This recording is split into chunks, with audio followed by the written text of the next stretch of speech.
Niso Economia. Oi, gente, tudo bem? Estamos chegando com mais uma edição do nosso Niso Economia. O Niso Economia que se acompanha aqui pela radioniso.com, também pelos canais do Labicom e da Universidade de Sorocaba no YouTube. O canal do Labicom é facinho, youtube.com/Labicom Uniso, youtube.com/Labicom Uniso. Também nos nossos canais, nas nossas plataformas, Instagram, professor Renato Vaz Garcia, daqui a pouquinho vai trazer o Instagram dele, Douglas Vale 79 é o meu. Você pode acompanhar em 104,5 em Votorantim para toda a nossa região, pela Cantate FM. Como eu já disse, Renato Vaz Garcia hoje, nosso professor, junto com a gente aqui, destacando sempre o nosso Niso Economia. É uma produção do Labicom, apresentação de Douglas Vale, com técnica hoje de Marcelo Caran, o libanês, e também do nosso Mar por aqui, e a coordenação geral é da professora Evenise Batista. Professor Renato Vaz Garcia, coordenador dos cursos de CSA aqui da Uniso. Tudo bem? Bem-vindo mais uma vez. Passaram-se 15 dias desde o último nosso bate-papo. Tudo bem? Tranquilo, professor? Tranquilo, os problemas continuam os mesmos na economia, né? A perspectiva continua a mesma. Só temos alguns temperinhos novos aí, Estados Unidos, inclusive, tem notícia nova. Enfim, a economia sempre tem assunto aí para a gente discutir, né? São algumas nuances, né? E o que de repente, para quem é investidor, não é tão legal, não é tão bacana, mas para a gente que comenta sobre isso, que vai falar sobre isso, acaba tendo esses temperos, como o senhor disse. Vou começar aí falando da política econômica brasileira. Mudanças em vias de ser votado, aquela isenção do imposto de renda que pode trazer algumas sanções para todos. Óbvio que quem ganha até R$5.000, num primeiro momento, está comemorando, porque deixa-se de pagar o imposto de renda. Mas isso pode trazer algumas sanções para todo mundo, né, professor? Sim, é uma proposta que está sendo discutida e realmente vai ainda ser discutida nos pormenores aí na Câmara, no Senado. Porque ela tem implicações fiscais muito consideráveis, né? Hoje em dia, até ali em torno de 3 mil você é isento, né? Vai mudar para 5 mil essa isenção. Então, é uma renúncia de receita que o governo vai estar fazendo que não é negligenciável. Lembrando que até 5 mil vai ser isento, mas as categorias até 7 mil vão ter um desconto, né? Acima de 7 mil continua a regra atual da regressividade. Conforme você ganha mais, você vai pagando mais, conforme a tabelinha normal do imposto de renda. Mas mesmo assim, isso implica numa renúncia assim, muito considerável que o governo está... No projeto de lei, sempre que tem um projeto de lei de renúncia fiscal, isso vale para governo federal, estadual, municipal. Quando você dá uma renúncia, você tem que já prever de onde que vai vir a contrapartida, né? Seja em redução de gasto ou seja em aumento de impostos. E aí o governo está colocando muito na conta de uma tributação maior que vai vir sobre os super ricos e tudo mais. O que é um risco, obviamente, porque não é uma coisa tão trivial você fazer tributação sobre patrimônio, porque às vezes os mais ricos eles têm mais patrimônio, têm mais são prestadores de serviço, e aí também é uma tributação que não é tão simples de você aumentar. O governo está colocando todas as suas fichas nisso, mas assim, um dos grandes problemas é os famosos jabutis que vão colocando ali, né? Você não sabe da onde surgiu, mas acaba aparecendo, né? E aí um desses últimos dias é a não tributação de imposto de renda sobre o PLR, né? A participação de lucros que os funcionários têm. Segundo, né, os defensores dessa pauta, que isso deveria se equiparar à isenção que existe sobre lucros por parte dos sócios, né? Hoje os sócios, na distribuição de lucros, eles não pagam imposto de renda. Sim. Só que é diferente, né, essa participação de lucro do PLR, porque o PLR já é uma coisa definida, inclusive envolvendo sindicato, já é uma coisa pré-definida, que não diz respeito nem necessariamente ao lucro que a empresa vai gerar, né? Não tem muita variável isso, né? Então, já é definido no começo do ano, seja se a empresa vai ter lucro ou não. Pode ser que eles sofram algum aumento, se a empresa tiver cumprido algumas metas, se os funcionários tiverem cumprido metas, teve um aumento de lucro e tal, tudo bem. Mas sim, isso já é previamente definido. A empresa às vezes tem prejuízo e ela tem que pagar o PLR. Então, já começa por aí que não é uma remuneração variável. E no caso do lucro dos sócios, quando você chega na última linha, né, do demonstrativo de resultado, que é o lucro, já houve uma tributação de imposto de renda sobre a empresa, né? Então, o lucro que vai ser distribuído para o sócio já teve uma tributação de imposto de renda ali. Então, é por isso que não é tributado para os sócios. Pode até vir a ser tributado agora na nova reforma, mas aí a tributação da empresa vai cair.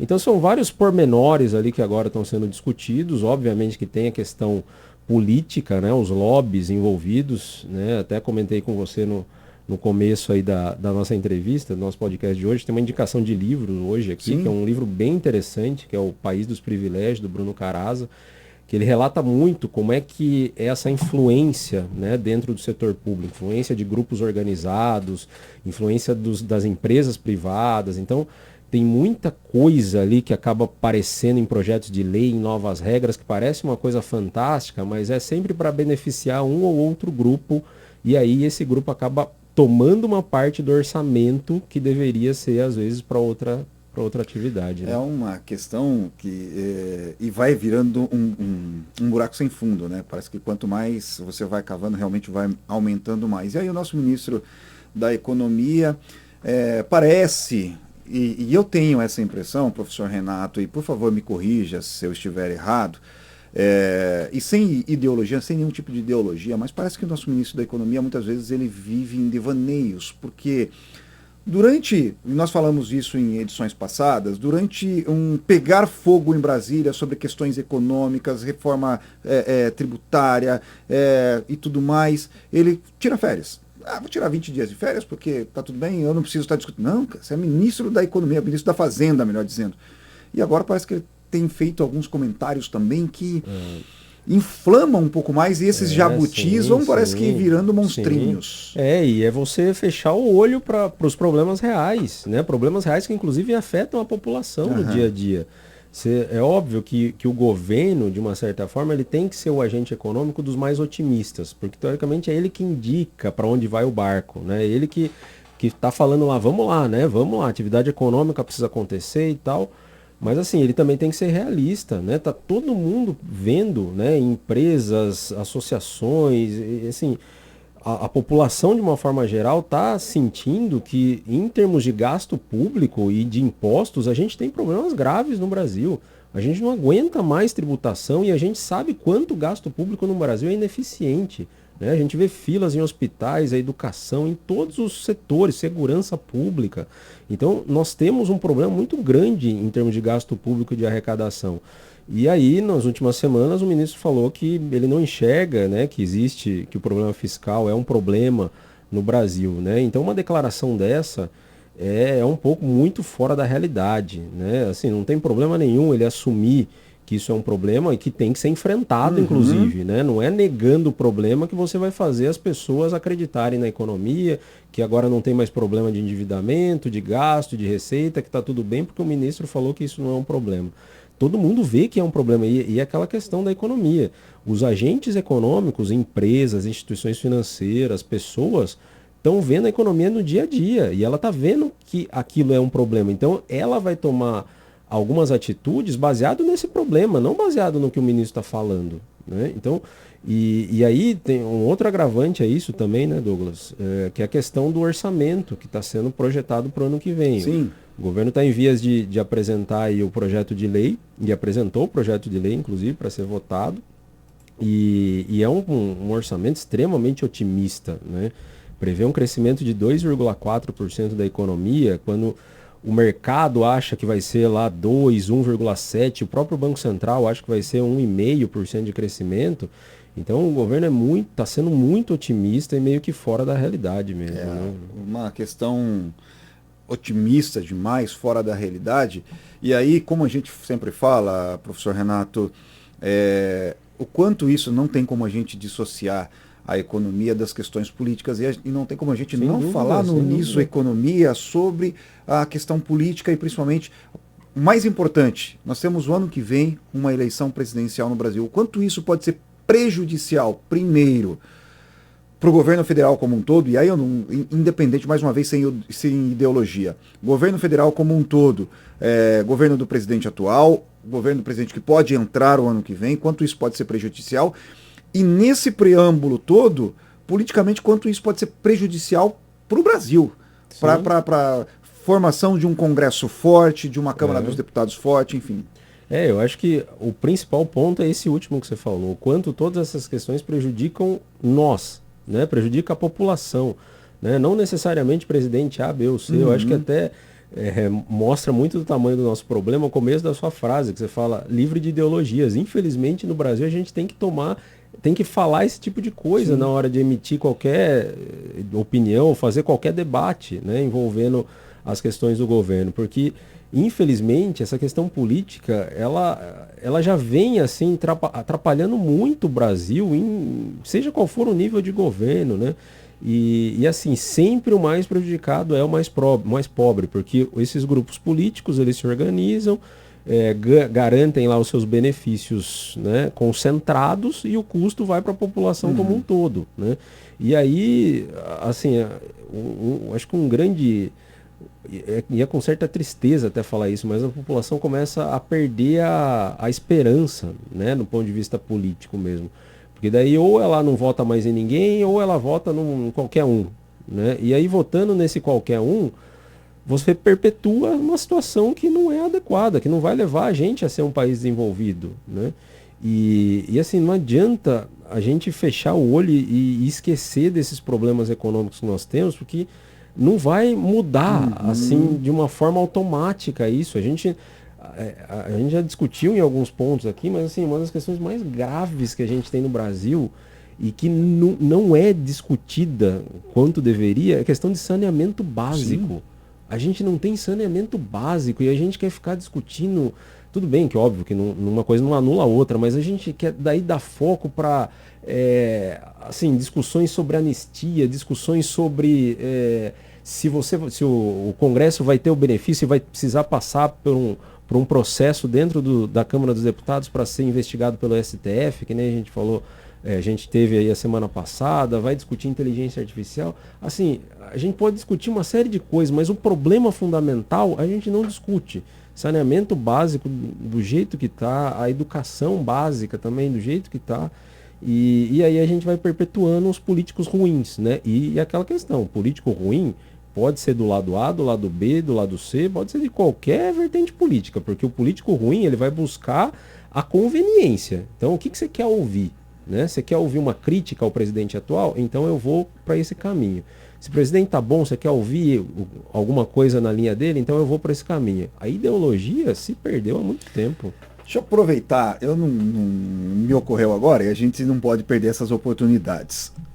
E até de uma forma mais, de repente, antropologicamente falando, nós estamos perdendo o senso crítico. Nós estamos perdendo, e eu trabalho com rádio já há 21 anos, e eu ouço eu procuro ter bons professores, boas pessoas que estão ao meu redor, meu círculo de amizades, para que eu possa aprender com eles. E tem alguns dos grandes comentaristas políticos que nós tivemos aqui em Sorocaba, que nós temos aqui em Sorocaba, que eu tenho muito respeito. Por exemplo, o Kiko Palhato é um deles.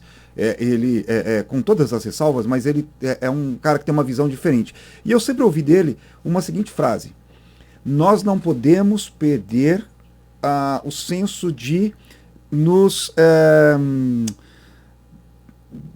indignarmos. A gente não pode deixar de se indignar. E o que eu ouvi muito José Roberto Ercolim, Alexandre Moreto, Deda de Djalma Luiz Benetti falar, dentre outros grandes comentaristas falarem em relação a isso. Nós estamos perdendo o senso de indignação. Infelizmente. O senso crítico. Eu acredito que sim. Acho que até dos assuntos relacionados à economia, assim, né? As pessoas começam a perder a esperança, e aí ela começa a falar, então tanto faz, né? E o problema é aquilo, né? Do tanto faz, você também acaba sem querer agindo dessa forma, né? Então você vê até em pequenos ambientes, assim, eu vejo às vezes no condomínio que eu moro, né? Às vezes começa a ter vários probleminhas ali. Se esses probleminhas não são atacados, os demais começam a se comportar do mesmo jeito também, né? Aumentando o problema, né? Então, inclusive tem uma área da economia que a gente estuda muito isso, né? Tem uma teoria que é até bem conhecida, que é a teoria da janela quebrada, né? Que você já tem que consertar logo no início um comportamento errático e tal. E assim, eu acho que na política está acontecendo muito isso, assim, porque E eu acho que eu pego muito no pé dos meus alunos também em relação a isso, sabe? De que você tem que se indignar. Você tem que se indignar. Então, eu sempre trago para eles alguma notícia, alguma coisa que chama muito atenção, para provocar mesmo, né? Para provocar uma reação, porque eu acho que é só dessa forma que a gente eventualmente em algum momento vai conseguir alguma coisa, né? A hora que eu vejo que alguma coisa, até preparei uma para aula de hoje, né? Que os procuradores lá estão pleiteando lá uns penduricalhos a mais para a área deles, e um deles estava reclamando que ele faz parte de uma classe social mais baixa, e isso porque ele tem um carro importado e tal, né? O salário deles geralmente é mais alto. E aí eu tento cutucar isso, e aí a hora que eu vejo que eles não estão, né, voltando com uma indignação, eu tento provocar mais ainda, porque, e a universidade acho que tem um papel muito fundamental nisso, e acho que a imprensa também, obviamente. Então eu acho que isso é uma coisa que realmente no Brasil a gente está se perdendo um pouco isso. Tem uma frase como cristão, e nós estamos aqui na rádio Cantate FM também, é importante a gente destacar. Tem uma frase que a gente utiliza muito, principalmente em grupos onde estão homens reunidos, né, e para estudar, para tudo mais. A frase é assim: você como homem, você não pode deixar nada quebrado, nada faltando e nada fora do lugar. Essa frase faz alusão aí a dois textos bíblicos, Romanos 5:1 e Salmos 34:10, que é uma responsabilidade do homem, que ele tem que prover em casa. Então, em casa ele não pode deixar nada faltando, nada quebrado, quebrou, conserta, que é o que o senhor falou da questão dessa teoria da janela quebrada, e nada fora do lugar. E parece que a gente está aprendendo tudo ao contrário. A gente está deixando faltar, quebrar e está... Não, e sabe o que às vezes incomoda, né, Douglas? Você vê essas coisas acontecendo e você que às vezes, né, baseado nos seus valores, você acha que aquilo é errado, parece que daí você está errado, né? Porque às vezes a pessoa está se comportando de uma forma errática e você se incomoda, você que parece que é o errado por se incomodar. Isso aconteceu várias vezes em ambientes sociais aí que a gente que parece que a pessoa que segue a regra, que segue o certo, às vezes ela... Ou que pelo menos tenta, né? Tenta, exatamente. Acaba sendo... É o que aconteceu na política, né? Ao longo dos últimos 20 anos, quantos bons políticos nós não tivemos que se afastaram, né? Se afastaram da política, inclusive Sorocaba também. Nós tivemos aqui vários políticos históricos que preferiram se afastar eventualmente porque acabaram sendo atropelados por esses novos políticos aí, né? Professor, vamos pegar aquela ponte aérea? Vamos lá para Nova York? Vamos pensar lá um pouquinho no que está acontecendo lá? Porque a gente vê que aqui está difícil de consertar, mas lá fora também não está tão fácil assim. Pode tá pior. E agora tem uma paralisação em alguns setores do governo Donald Trump. Sim. Hoje eu vi uma charge que me chamou muita atenção, achei muito interessante. O Donald Trump fez algumas críticas aí, alguns setores lá, e cortou verbas de outros setores e tudo mais. E a charge mostrava Donald Trump, bem fofinho, para não dizer outra coisa, recebendo um lanche daquele restaurante bem famoso por drone. E me chamou muita atenção essa... Quer dizer, aqui nós estamos deixando algumas coisas quebradas, fora do lugar e faltando, mas lá também não está tão fácil assim. Não, sim, tá bem difícil, né? E a charge é bem... que comam brioches, né? Exatamente. Como diria lá. Enfim, eu acho que lá um problema é bem grave também, porque lá eles têm um limite legal quanto à dívida pública, a gente não tem esse limite aqui. Então, a hora que bateu esse limite, o governo vai ter que cortar gasto, não tem jeito, né? É uma questão legal. E isso tudo, na realidade, poderia ser evitado. Isso já aconteceu algumas vezes nos Estados Unidos, acho que aconteceu mais de 20 vezes já. A última vez foi em 2018, se eu não me engano, foi no Trump também. De ter alguns serviços cortados e tal. Os principais centros universitários lá, ele fez um corte de verbas importante. Sim. E, enfim, mas isso é uma questão mais de articulação política ali, que ele também não está conseguindo...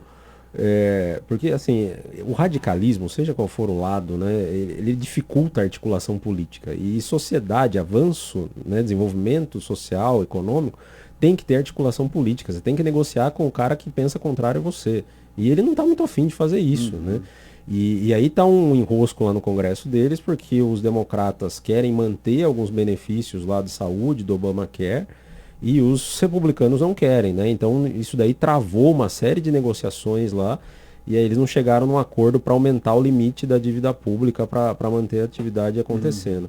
Mas eventualmente isso vai ter que ser articulado lá para voltar esses serviços. O quanto isso que está acontecendo lá neste momento e esse travamento de alguns serviços públicos, serviços do governo, não sei se lá a gente pode falar que serviços públicos, mas são serviços governamentais, o quanto isso pode implicar para nós aqui, o quanto isso pode respingar na política do Brasil. Nós já tivemos aí supertaxação dos remédios também, não sei se o Brasil vai entrar nessa questão, mas enfim, mas o quanto isso, nesse momento, de todos os embrólios, de todos os problemas que nós já tivemos com a política monetária norte-americana, respingando no Brasil, nesse momento, professor? O efeito, ele não tende a ser tão significativo do ponto de vista mais efeito direto. Indiretamente pode nos afetar, porque isso implica que os Estados Unidos, eles, de certa forma, aumentam o nível de risco deles, e a hora que o risco americano sobe, eles passam a pagar mais para se financiar, eles precisam pagar ao credor uma taxa de juros maior para o credor emprestar dinheiro para eles, e a hora que eles aumentam esses juros, vai capital de volta para lá, né? E aí isso pode implicar numa desvalorização cambial, mas assim, ainda é uma conjuntura muito assim, inicial, não dá para a gente ver até quando isso vai. É bem provável que isso não vá ter um efeito tão significativo, né? O que a gente tem de efeito aqui é mais do contexto mesmo, né? Isso aí é mais um argumento ali para um contexto de risco maior, questão geopolítica, questão mesmo de eleição aqui no Brasil, né? A gente tem um cenário aí para o ano que vem de eleição e gasto público vai lá para cima de novo, né? Então, a gente tem um cenário interno aqui que é muito mais assim de risco do que esse fator do Trump lá, né? Para a gente finalizar, nós estamos vivendo nesse momento um cenário temerário brasileiro, economicamente falando, de todos os que nós já falamos aqui ao longo dessa temporada do nosso Unis Economia, e principalmente o quanto o poupar nesse momento é importante para esse cenário, se é temerário num curto período de tempo, o quanto poupar é importante para se resguardar. Não, fazer qualquer expectativa nesse cenário assim é óbvio muito difícil, né? A economia é uma ciência muito cruel por causa disso. É difícil você prever o que vai acontecer assim com uma precisão muito grande. Mas assim, um cenário também catastrófico não é uma coisa que está no radar, né? Não é um cenário de terra arrasada que a gente tem. Ainda bem que a gente tem uma economia até de certo ponto bastante assim, estruturalmente diversificada. Nós tivemos, por exemplo, produção de carne, né, que estava com medo da questão da tarifa do Trump e tal, teve um aumento muito grande de exportação, inclusive. Então a gente tem um mercado muito interessante aqui dentro também. Então não é um cenário tão ruim. A foto não é nada ruim, né? A taxa de desemprego nas mínimas. Então isso é um cenário muito favorável a curto prazo. O que acontece é que esse cenário muito provavelmente não vai ser igual ano que vem, né? Vai ser um cenário pior o ano que vem do que esse ano. Agora, o quão pior ele vai ser, é difícil a gente avaliar, mas assim, também não vai ser um cenário de terra arrasada. É por isso que sempre a população precisa ter uma noção dos seus gastos, da sua renda, não deixar, eventualmente, você por muito tempo ter um volume de gastos que ultrapassa muito a sua renda para eventualmente não precisar de crédito, né? Como a taxa de juros nossa está alta, né? Qualquer linha de crédito hoje costuma estar mais cara. Então é sempre aquele pé no chão lá que a pessoa tem que ter. E assim, a taxa de desemprego está nas mínimas históricas, mas no ano que vem muito provavelmente isso vai aumentar, né? Então é sempre bom tá sempre esperto aí, né? Então, no último programa nós chamamos o Thanos, deixa o Thanos sentadinho um pouquinho no trono dele lá, não precisa dar estalar de dedos. Não, né? Mas vamos aguardar o que vai vir por aí, né? Porque com a reforma tributária aí pode vir algumas surpresas não tão boas. Né? Professor, mostra de novo a capa do livro aí. Enquanto isso, você fala também sobre as suas redes sociais, para quem quiser seguir o professor Renato Vaz Garcia. Sim, eu tô lá no Instagram, é Renato_VG, né? Iniciais de Vaz Garcia. E pode mandar e-mail também, renato.garcia@prof.uniso.br. Maravilha, uma semana especial aí, uma semana produtiva acima de tudo, e que na próxima semana que nós conversarmos aqui possamos ter aí um cenário um pouco mais tranquilo. Deixar o Thanos meio afastadinho lá. Não, e é aquela coisa, né, Douglas? A gente nunca vai estar também numa terra arrasada e também nunca num cenário tão otimista. Assim. A gente vai sempre caminhar pelo bem ou pelo mal. O Brasil é um país que não tem tanta volatilidade de crescimento econômico. Né? A gente cresce lá 1%, 2%, mas está sempre se mantendo nisso. Né? Então tá certo. Deixa eu agradecer e mandar um abraço também para a Jéssica, lá na rádio Cantate FM em 104,5, também para o Alexandre Motocaro e toda a equipe lá que disponibilizam esse espaço para que a gente esteja falando também de economia aqui na rádio Cantate FM. Agradecer ao nosso Marcelo Caran, o libanês, e a você que está junto com a gente já há algum tempo acompanhando sempre o nosso Uniso Economia. Lembrando sempre, o Uniso Economia, radiouniso.com, Cantate FM em 104,5, no youtube.com/Labicom Uniso e também nas nossas redes sociais do professor Renato Vaz Garcia, do professor Marcos Canhada, do Douglas Vale, enfim, toda a nossa equipe. Agradecer a nossa professora Evenise Batista e na próxima semana a gente volta com mais uma edição do Uniso Economia. Valeu, gente, tchau! Uniso Economia.